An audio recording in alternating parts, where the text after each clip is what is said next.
Scuffle breaks out between journalists and ANC officials, and Zuma urges youth to seek elders' advice before speaking out. I'm Lebo Changela with this news update. A scuffle broke out between journalists and some ANC officials who were printing what is believed to be name tags for alleged Burgers Conference delegates at a major copy shop in Polokwane. This after journalists at the University of Limpopo, where the ANC is holding its elective conference, received a tip-off that some bogus delegates were receiving accreditation at the copy shop in a town. On arrival, the journalists found some people queuing for name tags. The tussle ensued when the journalists were prevented from taking pictures.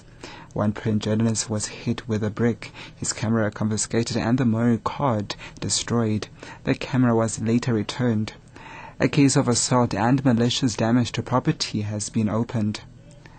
President Jacob Zuma has urged the youth to seek advice of elders before speaking out too quickly in public.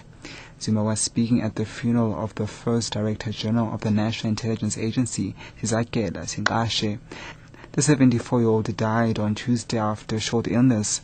Dr. Sizakela also served the intelligence unit of the ANC in exile and worked as chair of the Intelligence Services Council on conditions of service. He joined the ANC in 1959 and Umkhonto weSizwe in 1970. Zuma says youth leaders should learn from the example set by Dr. Sizakela. Don't talk about these ideas when they are raw, you have not tested with the seniors in public. Come to the leaders and say, these are the ideas we have. What do you say? Do you approve of this? Can you advise? So I'm saying it's a two-way thing, not a one-way thing. And Caesar belonged to that generation from the youth, as you had. At 40 as a student, he started as a youth. And he kept that discipline. The Pan-Africanist Movement's second National Elective Conference is now underway, 4 hours behind schedule. The conference is being held at the Away Hall in Ginsberg, the birthplace of former Black consciousness leader Steve Biko outside King Williamstown in the Eastern Cape. The party's General Secretary Clarence Maekiso says the delay was caused by the late arrival of some delegates. Maekiso says former PAC President Clarence Makwethu is among the keynote speakers. And traffic officials say they will now focus on drunk and dangerous drivers as traffic volumes on the major routes decrease.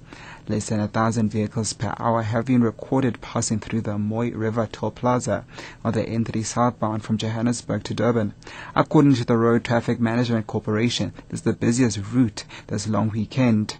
Roads and Traffic Management Enforcement Coordinator Ashraf Ishmael says traffic officers will now focus on drinking and driving offences. It's obvious that traffic is receding. The volumes are coming down, meaning most people are definitely reaching their destinations, which means our traffic enforcement focus will now move and will begin to look at drinking and drive, which means that our traffic enforcement focus will now concentrate on drinking and driving in particularly urban and metropolitan areas. There will be presence on major arterial as well as provincial secondary routes, but we will definitely be looking at dangerous driving in built-up areas.